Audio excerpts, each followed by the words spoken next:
ہمارے سرکار کو بہت سے لوگ جانتے ہیں اور جانتے ہیں کس کے نسبت سے جانتے ہیں؟ فاتح بلگرام کی نسبت سے جانتے ہیں.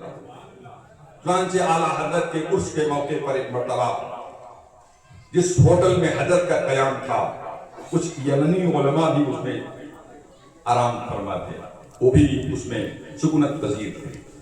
عرس ختم ہوا، حضرت چل دیے. اب وہ علماء سمجھ نہیں پائی یہ ہیں کون، یہ کون ہیں؟